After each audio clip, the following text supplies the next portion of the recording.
With 76 selections in CSE 2022, Study IQ IS aims at providing high quality IS preparation at a very affordable cost. हमारे P2I यानी कि prelims to interview 2024 live batch के साथ आप CSE exam की तैयारी कर सकते हैं with features like live classes, 1-to-1 mentorship, daily answer writing, success in prelims and mains crash course, 18 books across all subjects, interview guidance program, and the most unique feature, mains residential program, where Study IQ students clearing prelims 2024 will be called to Study IQ campus at no additional cost.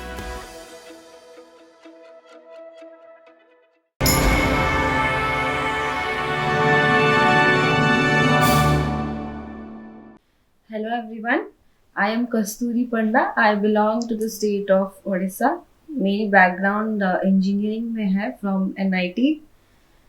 उसके बाद मैंने decide किया था for taking up UPSC preparation.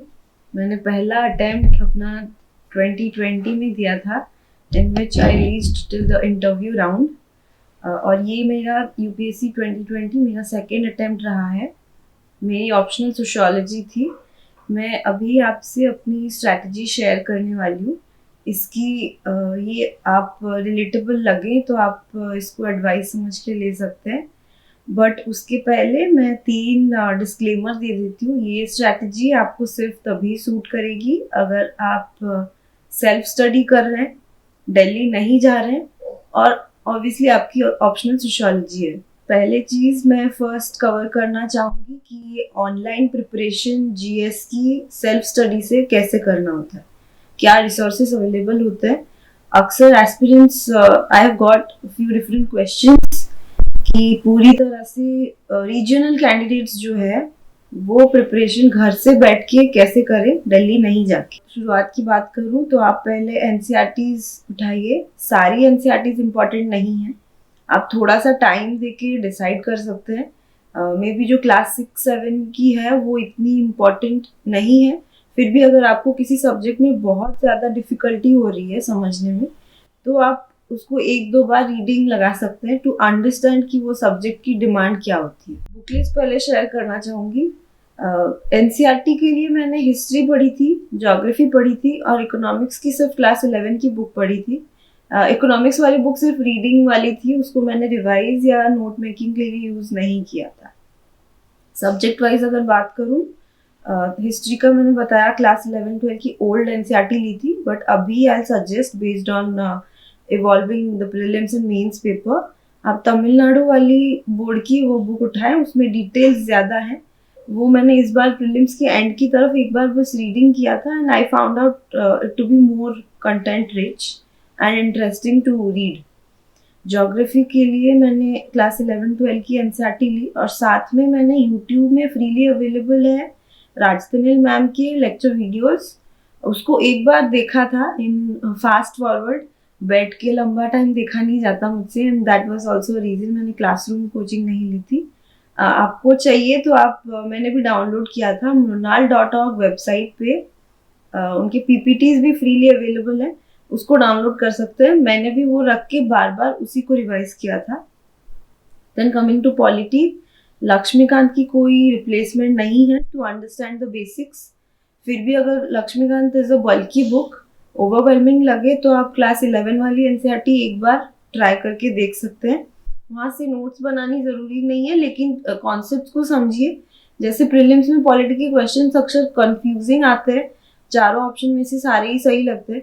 तो and जो questions होते हैं वो वर्बटिम आंसर्स वो UPSC एग्जामिनर्स NCERT बुक को ही फाइनल आंसर ठहराती है. तो आप उसको भी एक बार रीडिंग कर लेंगे तो समझ में आ जाएगा कि एग्जामिनर वाली माइंडसेट क्या होती है एंड प्रीलिम्स में क्वेश्चंस कैसे आती हैं.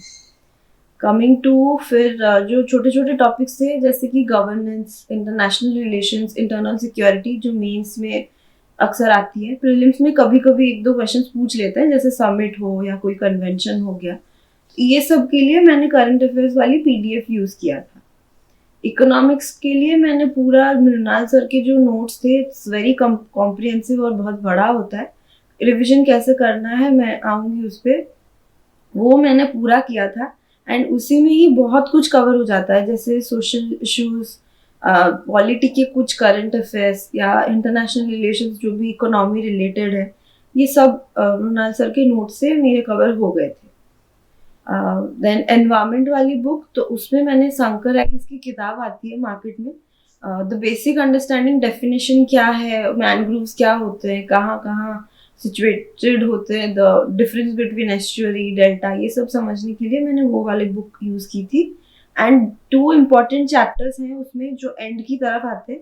एक तो समिट्स कन्वेंशंस, वो आप देख लीजिए कि क्या क्या है फॉर एनवायरमेंट, जैसे कि साइटिस का डिफरेंस क्या है, COP क्यों होते हैं, ये सब समझने के लिए। एंड जो COPs होते हैं, conference of parties of the UNFCCC, उसके जो रेगुलरली अपडेट्स आते हैं वो हर साल होता है, तो वो वाला अपडेट भी शंकर आइस की बुक में आती है। एंड आपको उसमें एक बैकग्राउंड और कॉन्टेक्स्ट समझ में आ जाएगा कि हिस्टोरिकली डिसीजंस कैसे लिए जाते हैं। फिर आप जब न्यूज़पेपर में वो नया देखेंगे, करंट अफेयर्स की PDF में देखेंगे कि नया जो कन्वेंशन हो रहा है रिसेंट, उसमें क्या अपडेट्स आ रहे हैं, उसको आप रिलेट कर पाएंगे कि पहले क्या हुआ था। This was overall my GS book list. साथ में करंट अफेयर्स की अगर मैं बात करूं तो उसके लिए मैंने एक हैबिट बनाई थी शुरू से, half an hour to 45 minutes. Initially थोड़ा ज़्यादा लगता था, एंड की तरफ मैक्सिमम 45 मिनट्स लेके मैं न्यूज़पेपर कवर करती थी।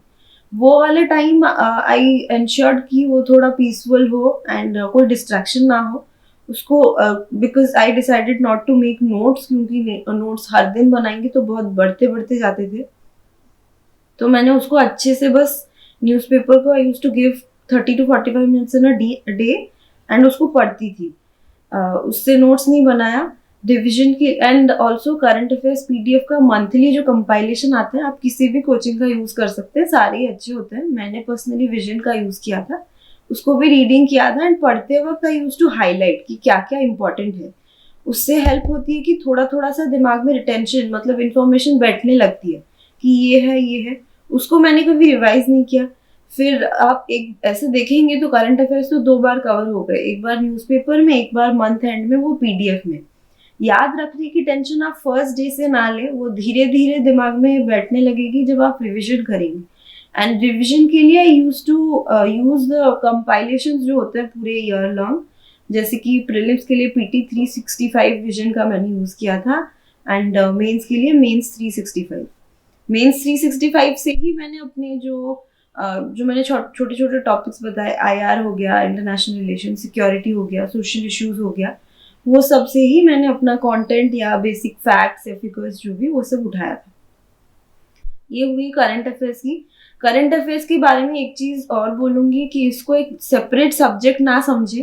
करंट अफेयर्स कैसे कवर करें ये सवाल आप ना ही पूछें तो बेहतर है, बिकॉज मैंने अपने पर्सनल एक्सपीरियंस से ये फील किया है। अगर आपका स्टैटिक पोर्शन बहुत स्ट्रांग है, स्पेशली जो क्वेश्चन आते हैं प्रीलिम्स में, कॉन्सेप्चुअल ग्रिप उतना है, तो आपको 1-2 छोटा छोटा करंट अफेयर्स याद ना भी आए तो भी आप उसको रिकॉल करके या फिर समझ के थोड़ा सा लिंक करके टॉपिक को उसको सॉल्व कर सकते हैं प्रीलिम्स वाले क्वेश्चंस।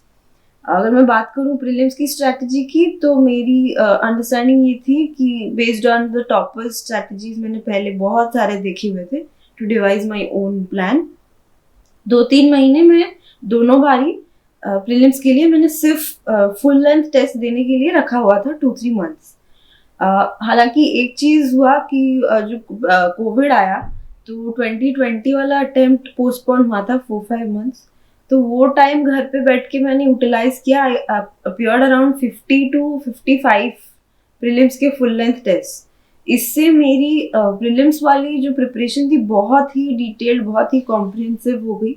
एंड ये मुझे दूसरे अटेम्प्ट में भी मुझे हेल्प किया। मैंने दोनों ही बार फॉरेस्ट सर्विस का कट ऑफ भी क्लियर किया था। अभी जो प्रॉब्लम हो रहा है प्रीलिम्स की कंफ्यूजिंग, तो अक्सर वो ट्रेडिशनल ट्रिक्स होते हैं या फिर इंटेलिजेंट गेसिंग होते हैं, वो काम नहीं करते। इसके लिए एक डिमांड है कि आपकी नॉलेज ही एकदम परफेक्ट हो प्रीलिम्स में। तो उसी बेसिस पे ही मैंने अपना प्रिपरेशन किया था प्रीलिम्स के लिए। एंड मेरा मानना है कि अगर आपका प्रीलिम्स का प्लान प्रिपरेशन डिटेल्ड है तो वो आपको मेंस में हेल्प करेगी। ऐसा नहीं है कि सिर्फ कट ऑफ पार करना है तो थोड़ा कम पढ़ लेंगे। कम पढ़ सकते हैं, ऑफकोर्स आप कट ऑफ क्लियर कर सकते हैं, बट वो वाली नॉलेज वेस्ट भी नहीं जाएगी। जो छोटे छोटे चीज़ें हम प्रीलिम्स के लिए एक्स्ट्रा करते हैं वो आप मेंस के आंसर में कभी भी ऐड कर सकते हैं, स्प्रिंकल करके। एग्जाम्पल हो गया, कोई फैक्ट हो गया, कुछ अच्छा इवेंट याद आ गया, वो सब आप अपने दिमाग में सेव करके रख सकते हैं। Coming to my mains strategy, तो उसमें पहले अगर आंसर राइटिंग की बात करूँ तो आंसर राइटिंग मैंने 2020 वाले अटेम्प्ट प्रीलिम्स के बाद ही अच्छे से शुरू किया था। एंड यस, जब प्रीलिम्स थोड़ा सा शिफ्ट हुआ था तो मैंने एक सोशियोलॉजी वाली टेस्ट सीरीज ले ली थी। तब मुझे थोड़ा समझ में आ रहा था कि यूपीएससी की टाइप ऑफ आंसर राइटिंग क्या होती है, जैसे इंट्रोडक्शन कैसे लिखते हैं, कंक्लूजन कैसे लिखते हैं, बॉडी में क्या क्या रहनी चाहिए। ये चीज़ ऑलमोस्ट सिमिलर ही रहेगी दोनों जीएस और ऑप्शनल में। ये तो बेसिक फॉर्मेट है जो हर क्वेश्चन को एप्लीकेबल होती है। फिर मैंने जीएस वाले आंसर राइटिंग अराउंड नवंबर 2020 से किया, अक्टूबर 2020 से किया, प्रीलिम्स के जस्ट बाद। पहले मैंने ये किया, जो मुझे समझ में नहीं आ रहा था 3 घंटे का पेपर कैसे लिखे जब एक क्वेश्चन ही ठीक से नहीं हो रहा है। तो I started with a website called is.network। उसमें दे प्रोवाइड कि आप हर दिन 1 या 2 आंसर्स उनको भेज सकते हो। दे टेक मतलब वो बहुत अफोर्डेबल रेंज में है, मंथली 1000 दे चार्ज।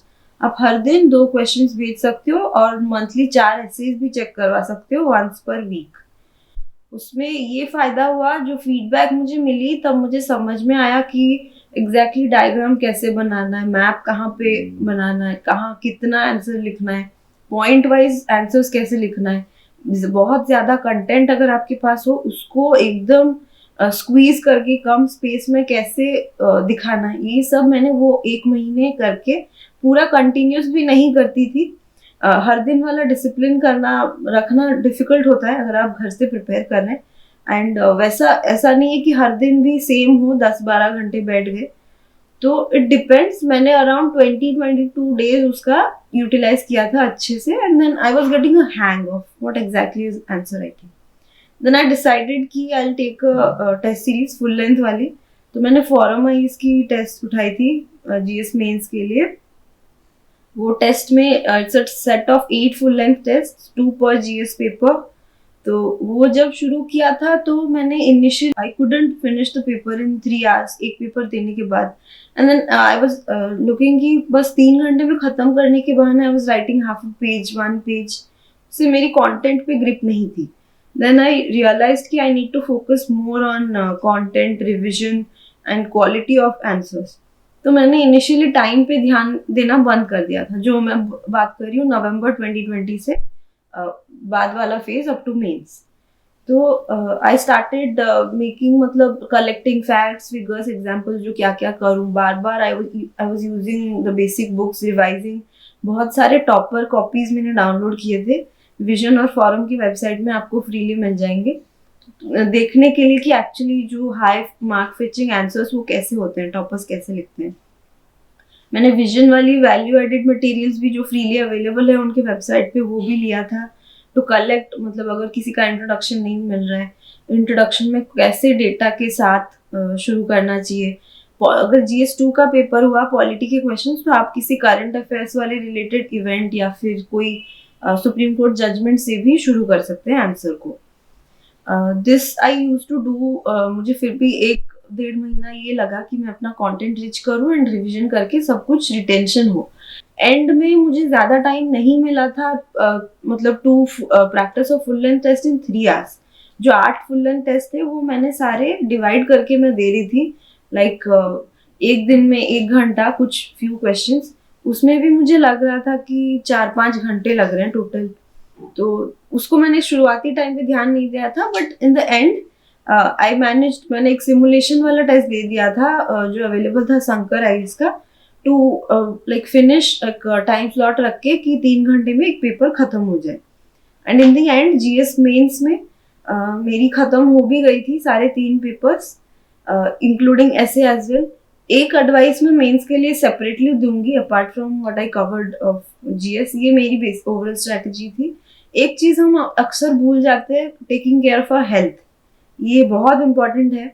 मैं भी जब मतलब मैंने फर्स्ट अटेम्प्ट दिया था, I was unsure about a lot of things, बहुत कंफ्यूज थी since I was preparing from home. मैंने सब ऐसे स्ट्रैटेजी देखा था जो टेक्निकल चीज़ों पे आई वाज फोकसिंग। मुझे डी डे पे ये हुआ कि जब एसए वाली पेपर तो अच्छे से चली गई, 3 घंटे की थी एक दिन। Next day when I went कि GS1 ये मैराथन होता है, आपको दौड़ते रहना है, रुकने की कोई टाइम ही नहीं मिलता है। तो GS1 खत्म हो गया, देन GS2 का जब मैंने पेपर, उसमें आई डिड अ मिस्टेक। बीच में जो 2 आवर्स की ब्रेक होती है, मैंने पहले सोचा हुआ था कि सिंस इतना फास्ट लिखना पड़ रहा है, 3 घंटे बैठ के लिखना है, ब्रेन को एकदम उसमें फोकस रखना है, 1 मिनट भी वेस्ट नहीं होना चाहिए। तो आई थॉट कि मैं थोड़ा कम खा के जाऊंगी lunch and I will manage with that. But then at the end I realise कि एनर्जी कहाँ से मिलेगी। आई थॉट कि लंच हैवी होगा तो I feel heavy and I may not, like I may end up feeling drowsy और paper को अच्छे से नहीं लिख पाऊंगी। But this strategy actually backfired. GS2 में मार्क्स तो अच्छे आ गए, but it became a very physical challenge for me to write the paper in 3 hours. मुझे याद है बाय द टाइम मतलब इतना ज़्यादा हेडेक शुरू हो गया था वो एग्जाम के बीच में ही। एंड तो जब एग्जामिनर ने पुल करके मेरा आंसर लिया, I don't even remember that moment properly. मैं बस लिखती ही जा रही थी and I was feeling everything was black in the external environment around me. तो ये चीज़ आप ध्यान रखें, ये अपनी पर्सनल एक्सपीरियंस शेयर कर रही हूँ कि आप अपना हेल्थ को इसमें मतलब नेग्लेक्ट ना करें पेपर देने के बहाने, अच्छे से खा के जाए। एंड टॉपर्स अक्सर सजेस्ट करते हैं कि कोई एक डाइक्लोफेनाक वाली जेल या स्प्रे ज़रूर लेके जाइए मेंस लिखने के वक्त। ये चीज़ मैंने जब सेकेंड टाइम मेंस लिखा इन 2022, आई एंश्योर्ड कि मेरी मेंटल हेल्थ के साथ साथ फिजिकल हेल्थ भी सही रहे, तभी जाके पेपर्स में आंसर्स अच्छी आएंगी और आपकी पूरी फोकस पेपर पे ही रहेंगी, नॉट ऑन कॉन्सेंट्रेटिंग कि आप क्या फील कर रहे हैं। मतलब सोचिए कि अगर बीच में हेडेक हो जाए तो मतलब जो रिकॉलिंग पावर कितनी स्लो हो जाती है। तो टेक केयर एंड ये मेरी ओवरऑल GS की स्ट्रैटेजी मैंने शेयर कर दी है। ऐसे के लिए आई जस्ट कवर की मैंने एक्स्ट्रा वैसा कुछ मतलब बुक नहीं पढ़ी थी फॉर ऐसे।